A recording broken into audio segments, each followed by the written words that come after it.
बेटा हमारे आज इस सेकेंड लेक्चर में केमिकल काइनेटिक्स का जो सेकेंड लेक्चर है इसमें आपका वेलकम है।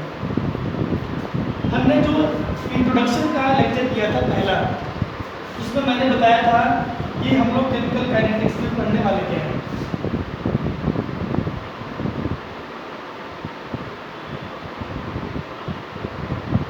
ठीक है, ये हमारा फिजिकल का लास्ट न्यूमेरिकल का यूनिट है और मैंने इसके बारे में बताया था कि केमिकल जितने भी रिएक्शंस हैं उनका काइनेटिक्स मतलब स्पीड या वेलोसिटी की बात करेंगे। तो केमिस्ट्री का वैसा ब्रांच था जो रिएक्शन का स्पीड बताएगा। ठीक है, और हमने क्या आपको बताया था कि जो रिएक्शन को इफेक्ट करने वाले अलग अलग फैक्टर्स होते हैं। आप रिएक्शन को स्पीड अप भी कर सकते हैं, स्लो भी कर सकते हैं एक्सटर्नल फैक्टर के अप्लाई से। तो उन फैक्टर का क्या इफेक्ट पड़ेगा हमारे रेट ऑफ रिएक्शन पे। ठीक है, और तीसरी जो हमारी बात है कि जो रिएक्शन का मैकेनिज्म होता है and the meaning of this mechanism is कि how reactant converted to product. ये हमने यहाँ पे डायरेक्ट आपको लिख दिया कि आर से P बन रहा है, पर बनेगा कैसे इसके मैकेनिज्म के बारे में भी ये चैप्टर में बताने वाला है। ठीक है, तो हमारी बात यहाँ तक हुई थी। हम आज काम को आगे बढ़ाएंगे। ठीक है, मैंने आपको रेट ऑफ रिएक्शन बता रखा है और रेट ऑफ रिएक्शन का यूनिट क्या होता है गैस में बताया था, एक्वस मीडियम में बताया था। अब आज का जो हमारा टॉपिक होगा कि ग्राफ के थ्रू देखेंगे हम लोग ग्राफिकल रिप्रेजेंटेशन ऑफ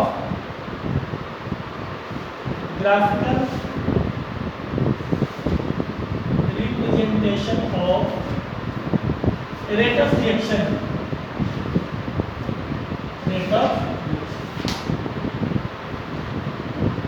अगर आपको रिएक्शन के रेट को ग्राफ के थ्रू रिप्रेजेंट करना हो, ठीक है, तो हम लोग आप यहाँ ऐसे देखें, मैं ग्राफ प्लॉट कर रहा हूँ एक्स एक्सिस वाई एक्सिस। आप इसको ऐसे मान लीजिए हमारा एक्स एक्सिस था और ये हमारा क्या है वाई एक्सिस। एक तो हमने लिया कंसंट्रेशन, या हमने क्या कंसीडर किया है, आप इसमें टाइम ले लें, सेकेंड में मैं टाइम ले रहा हूँ, टाइम इन सेकेंड, और यहाँ पे मैंने क्या लिया है कंसंट्रेशन मोल पर लीटर में। तो हमें कुछ ग्राफ ऐसा मिलेगा।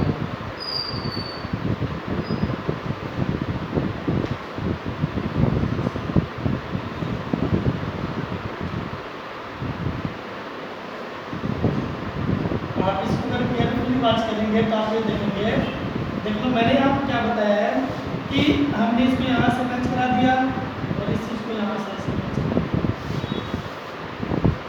T1 सेकेंड पे रिएक्टेंट का कंसंट्रेशन C1 है, C1 मोल पर लीटर। ये हमने सेकेंड में लिया हुआ है टाइम को, ठीक है, और इसको लिया मोल पर लीटर, मोल पर लीटर।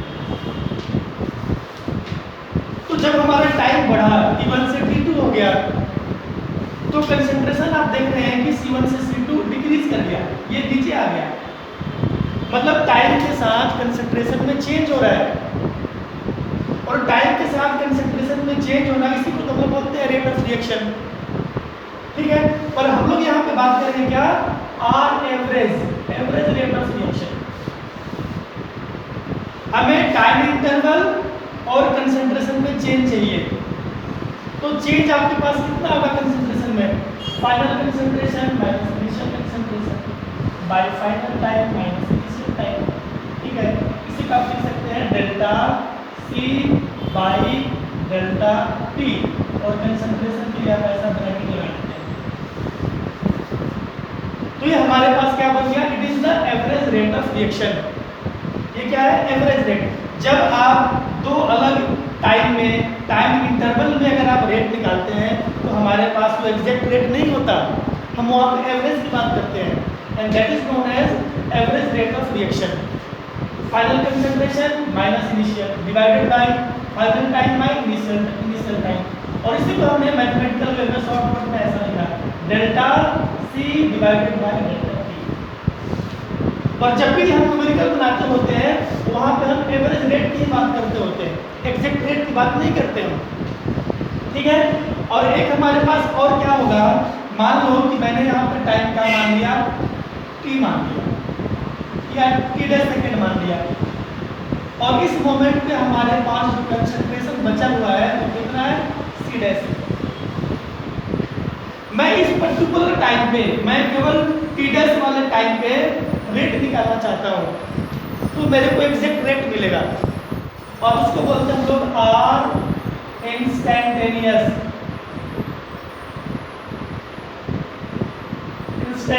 रेट। तो वहां वाला कंसंट्रेशन बाई वो वाला टाइम, इट मींस r अगर आप इंस्टेंटेनियस रेट निकालते हैं तो उस पर्टिकुलर टाइम पे जो कंसंट्रेशन होगा वो उस टाइम के साथ डिवाइड होगा। तब हमारे पास अब दो तरह के रेट्स हैं, एक एवरेज जिस पे पूरा डिस्कशन करेंगे और एक इंस्टेंटेनियस। तो हम पहले दोनों को डिफाइन करेंगे यहाँ पे, ठीक है।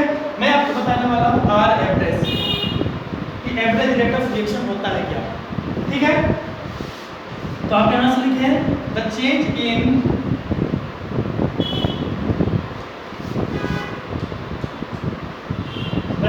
इन कंसंट्रेशन ऑफ रिएक्टेंट और product in given time interval.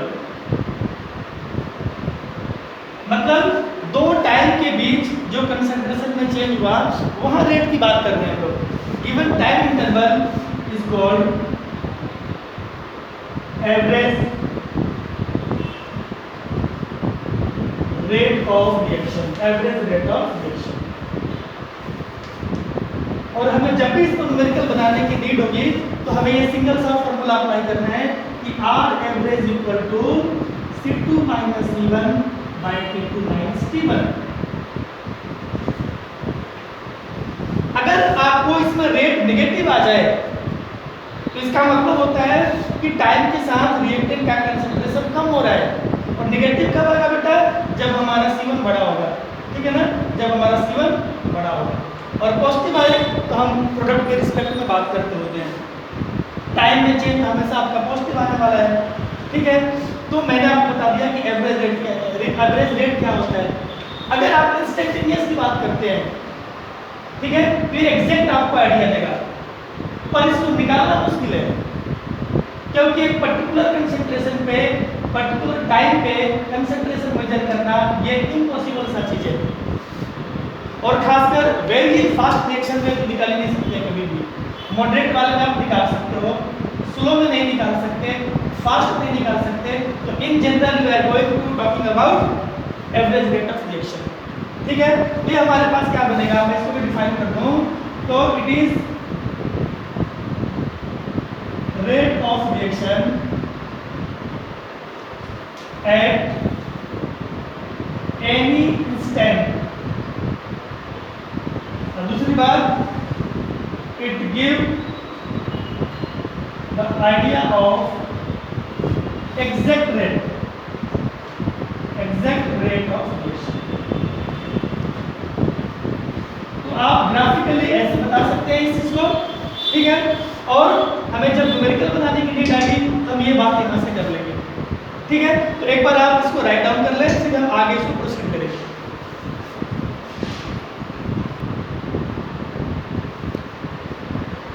तो बेटे अब हम लोग क्या करेंगे ना कि एवरेज रेट पे न्यूमेरिकल करेंगे, ठीक है। मैं आपको बस डेटा यहाँ पे लिख दे रहा हूँ और आपको एवरेज रेट निकालना है। अब पहला एग्जाम्पल देखिए, हमारे पास दिया हुआ है कि R से बन रहा है T, ठीक है। रिएक्टेंट हमारा प्रोडक्ट में चेंज हो रहा है, लेकिन जब हमारे पास टाइम था 0 सेकेंड था हमारे पास टाइम, मैं सेकेंड में बात कर रहा हूँ। तो हमारे पास इसका कंसंट्रेशन दिया हुआ था, रिएक्टेंट का कंसंट्रेशन कितना था 0.03 m। और जब टाइम हमने 25 सेकेंड्स ले लिया तब हम लोग जब किया कि 0.02 मोल पर लीटर है, ये मोलर को रिप्रेजेंट करेगा। तो हमें ये बताना है कि what is the average rate of reaction. Calculate क्या करना है कि आर एवरेज का वैल्यू बताया कितना होगा। तो बिल्कुल सिंपल है। और पहला था क्या लेना आपको, टेकन टाइम इन सेकेंड्स, और दूसरा क्या है, टेकन टाइम इन मिनट्स। एक बार आपको टाइम को सेकेंड में लेना है और एक बार टाइम को लेना है मिनट में लेना है, ठीक है। तो देखो इसको कैसे बनाएंगे। अगर मैं सॉल्यूशन की बात करूं तो मुझे निकालना है आर एवरेज। फर्स्ट मैं क्या कर रहा हूं कि when time taken in second, first when time taken in seconds, तो मैं आर एवरेज निकालूंगा, एवरेज रेट ऑफ रिएक्शन। तो क्या बोलूंगा, change in concentration of reactant के रिस्पेक्ट में निकाल रहे हैं ना, तो change in concentration of reactant divided by क्या, चेंज इन टाइम या time taken, change in time, नहीं तो आप बोल सकते हैं टाइम टेकन, टाइम टेकन। अबे कितना सिंपल बन गया।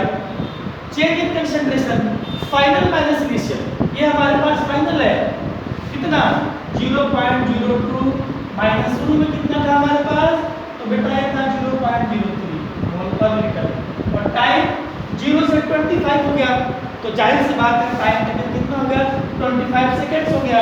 तो मैं यहाँ लिखने वाला हूँ 25 सेकेंड्स, ठीक है। इसी को आप सॉल्व कर दे, देख ले निगेटिव में आएगा, जाहिर सी बात है बड़ा है तो नेगेटिव आएगा, और नेगेटिव हमेशा इस बात को बताएगा कि टाइम के साथ रिएक्टेंट का कंसंट्रेशन कम हो रहा है, ये डिक्रीज हो रहा है। तो माइनस, ठीक है, कितना 0.01 डिवाइडेड बाय कितना 25, बिल्कुल क्लियर आपके पास, ठीक है। और नेगेटिव साइन बस डिक्रीजमेंट को बताएगा, लेकिन जब आप आंसर लिखेंगे तो प्लस में ही लिखेंगे, तो हमारे पास बनने वाला है 1/25, ठीक है ना। इसको नीचे लाओगे तो 100, इसको नीचे लाओगे तो 100, तो कितना बन जाएगा 10 टू द पावर -2। और इसको और आपको सॉल्व करना है, 1/25 से जब आप डिवाइड करते हैं हमारे पास ये कितना बन जाता है, आप देख लो, पॉइंट दिया, 0 दिया, 0 दिया, 0 दिया, 4 टाइम में ये बन गया मेरे पास 0.04 × 10 टू द पावर -2। और इसको क्या लिख सकते हैं बेटा, 4 × 10 टू द पावर -4। इस वे में आपको आंसर राइट करना है। And the unit of rate of reaction is बता रखा है मोल पर लीटर पर सेकंड, तो मोल पर लीटर के बदले m लिखेंगे एंड पर second, this is the answer. ये हमारा फाइनल क्या बन गया, आंसर बन गया। क्लियर है बिल्कुल ये चीज, ठीक है। अब मैं सेकंड को भी इसी में जोड़ देता हूं। सेकंड को अगर मैं जोड़ने वाला हूं तो मैं क्या लिखूंगा, मैं लिखने वाला हूं सेकंड पार्ट में when time is taken in minutes, अगर आप मिनट में लेते हैं तो क्या होगा, तो देखो R एवरेज बराबर, अब आपको छोटा सा काम और करना है कि बेटा हमने सेकेंड को कंसीडर करके तो निकाल दिया, इसी सेकेंड को मिनट में चेंज करना है। और आपको इतना पता होता है कि आपको सेकेंड को मिनट में चेंज करने के लिए 60 से डिवाइड करना होता है। तो मेरे पास जो वैल्यू आया 4 × 10 टू द पावर -4, उसको मैं 60 से डिवाइड कर दूंगा, मैं इसको 60 से डिवाइड कर दूंगा, तो ये कितना बन जाएगा 1/15 हो गया, × 10 टू द पावर - कितना हो गया 4 हो गया। क्लियर है। अब 1 में आप 15 से डिवाइड कर लो, डेसिमल 0 0 0, ये 6 बार में जाएगा अप्रोक्सीमेटली, मतलब ये बन गया बेटा 0.06 × 10 टू द पावर -4। पर जब इसको आप स्टैंडर्ड फॉर्मेट में चेंज करेंगे, ठीक है, तो इसको आप 6 लिखेंगे, ये बन जाएगा 6 × 10 to the power -6, and the unit is, unit आपको पता है कि बड़े वाला है मोल पर लीटर और पर मिनट बन जाएगा, ठीक है। तो हमारा दोनों यूनिट में आंसर निकल गया, हमने पहले निकाला सेकंड में और बाद में इसमें निकाला मिनट में, ठीक है। इस तरह के क्वेश्चंस आपको ऐसे ही सॉल्व करने हैं, और जितने भी एनसीईआरटी में इसके रिगार्डिंग क्वेश्चंस होंगे आप सारा डन करेंगे, ठीक है। एक बार इतना इसको राइट डाउन करें।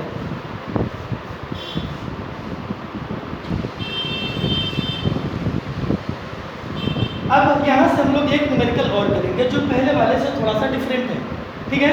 जहाँ गलती की प्रोबेबिलिटी ज़्यादा होती है, मैं वैसा एग्जाम्पल आपको बता रहा हूँ। हमें निकालना तो एवरेज रेट ही है, पर हमारे पास कुछ ऐसा दिया हुआ है कि हमारे पास दिया हुआ बेटा कि 2A से बन रहा है प्रोडक्ट। A कोई रिएक्टेंट था और ये चेंज होकर B बना रहा है, प्रोडक्ट बना रहा है। और आपके पास ये दिया हुआ है जब आपके पास टाइम 0 था, 0 मैं यहाँ मिनट नहीं ले रहा हूँ, 0 मिनट, ठीक है।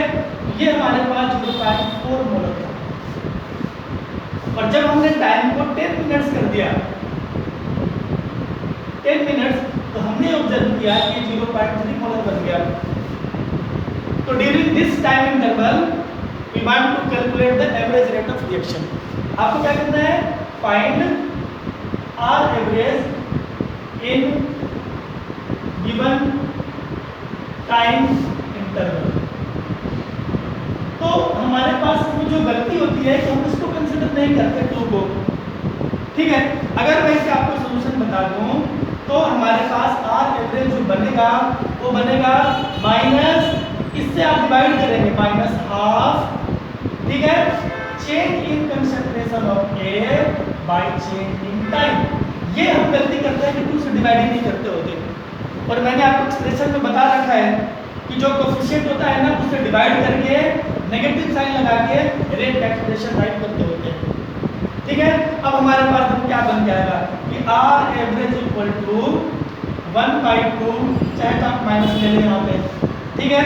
और चेंज इन कंसंट्रेशन ऑफ ए, ए का फाइनल कंसंट्रेशन कितना, 0.3, ये फाइनल है, तो 0.3 माइनस शुरू का कितना था 0.4 डिवाइडेड बाय टाइम कितना इसमें लगा 10 मिनट्स, बस इतनी सी बात है, ठीक है। और हमारे पास देखो क्या बनने वाला है, 1/2 इंटू ये हमारे पास बन गया 0.1/10, ठीक है। और ये 1/100 हो गया, तो फाइनली बनेगा 1/200। इसको चाहे तो आप डिवाइड कर ले यहाँ से, कि जब 1 में आप 200 से डिवाइड करेंगे 0.00000, ठीक है। और ये 5 टाइम में चला जाएगा, तो 0.0005 मोल पर लीटर पर सेकंड। ये मिनट में था तो क्या बनेगा पर मिनट। अगर आप इसको स्टैंडर्ड फॉर्मेट में चेंज करना चाहते हैं तो जाहिर सी बात है कितना बन जाएगा 5 × 10⁻³ तो R average equal to 5 × 10⁻³ and the unit is but mole per litre पर मिनट। तो आप यहाँ ये वाली गलती नहीं करेंगे, 2 से डिवाइड करने वाले हम गलती नहीं करेंगे, और सारे क्वेश्चन आपके फिनिश होने वाले हैं, ठीक है। तो एक बार आप इसको भी राइट कर लें, फिर थोड़ा सा और आगे बात करेंगे हम लोग।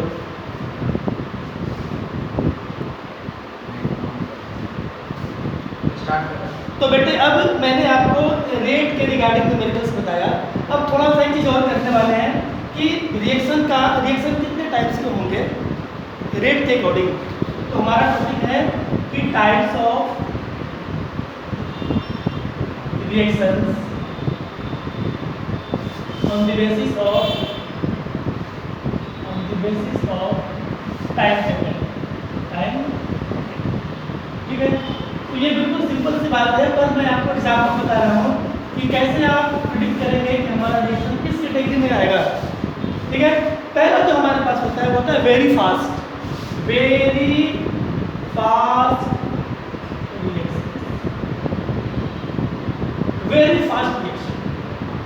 मतलब वैसे रिएक्शंस जो सेकेंड में, माइक्रो सेकेंड में, नैनो सेकेंड में कंप्लीट हो जाए, जनरली हम सेकेंड की बात करेंगे। तो वैसे रिएक्शन हमारे पास कैसे होंगे, वेरी फास्ट होंगे, कंप्लीट्स इन सेकेंड्स।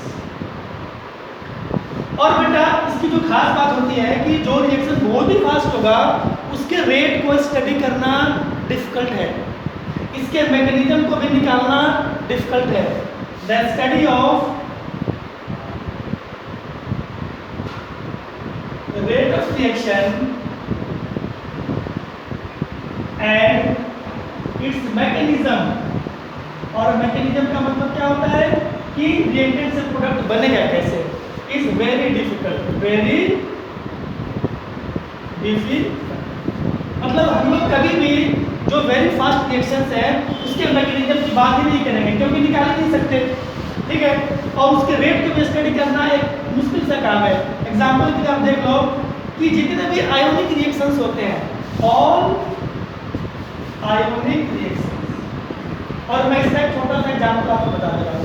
आप पढ़ते हैं न्यूट्रलाइजेशन रिएक्शंस, एसिड में बेस मिलाते हैं आप, तो वहाँ आयंस बनता है, ठीक है ना। मैंने लिखा ऑल आयोनिक रिएक्शंस, मतलब मेरे पास भी एसिड था, मैंने उसमें क्या मिलाया, बेस मिलाया, तो हम लोग बना तो देते हैं कि NaCl बन गया और या आपके पास वाटर बन गया, पर ये काम आपका सेकंड में कंप्लीट होता है। आप चाहें कि इसका मैकेनिज्म तैयार करें तो ये पॉसिबल है ही नहीं। और बेसिकली बनेगा कैसे, तो ये आयंस बनाते हैं बेटा, H+Cl-, ठीक है, Na+OH-, और हमारे पास एक्सचेंज होता है, आयन का एक्सचेंज होता है। This is the basic way to find out the product. तो हमें बन जाएगा NaCl मेरे पास बनेगा और वाटर बनेगा, ठीक है। ये बात आपको समझ में आती है। तो ये हमारे पास था वेरी फास्ट रिएक्शन जो सेकेंड में कंप्लीट होगा, जिसका रेट और मैकेनिज्म का स्टडी करना मुश्किल होगा, and all ionic reactions are example of such type of reactions, ठीक है। अब हमारे पास बात क्या आती है कि very slow reaction, very slow reaction, आप इसके भी एग्जांपल्स आप जानते हैं, मतलब जिसको कंप्लीट होने में मंथ लग जाए, ईयर्स लग जाए, वैसे रिएक्शन को इसमें रखते होते हैं। पर यहाँ भी इतना स्लो होगा कि आपको मैकेनिज्म पता ही नहीं चलेगा, आपको रेट निकालना मुश्किल होगा, ठीक है। तो ये पहले वाले की तरह है पर जस्ट अपोजिट है। तो कंप्लीट्स इन मंथ और ईयर्स, ठीक है। सेकेंड बात, हम लोग यहाँ भी study of rate and mechanism, study of rate and mechanism is very difficult, very difficult. और एग्जाम्पल की अगर आप बात करते हैं तो आप रस्टिंग ऑफ आयरन तो जानते ही हैं, ये काम कम से कम महीना तो चाहिए, कई बार सालों लग जाते हैं। तो ये कॉमन सा एग्जाम्पल है रस्टिंग ऑफ क्या, रस्टिंग ऑफ आयरन। तो ये हमारे पास दो टाइप के रिएक्शन हो गए टाइम टेकन के बेस पे, और जिसका हम लोग स्टडी करते हैं मैकेनिज्म वो अभी बचा हुआ है। इनके बीच वाला जो पार्ट होगा मॉडरेट, उसको हम लोग बोलते हैं मॉडरेट रेट ऑफ रिएक्शन, ठीक है। तो आप उसको भी यहाँ देखेंगे एक बार, और हमारा काम यही होने वाला है फिनिश। थर्ड हमारे पास है moderate rate, moderate type reaction आप बोल सकते हैं, ठीक है। ये आपके मिनट्स में कंप्लीट होंगे, ठीक है, कई बार डे भी लग जाएगा। तो कंप्लीट्स इन मिनट्स जनरली, ठीक है। और हमारे पास क्या होगा कि the study of rate of reaction and mechanism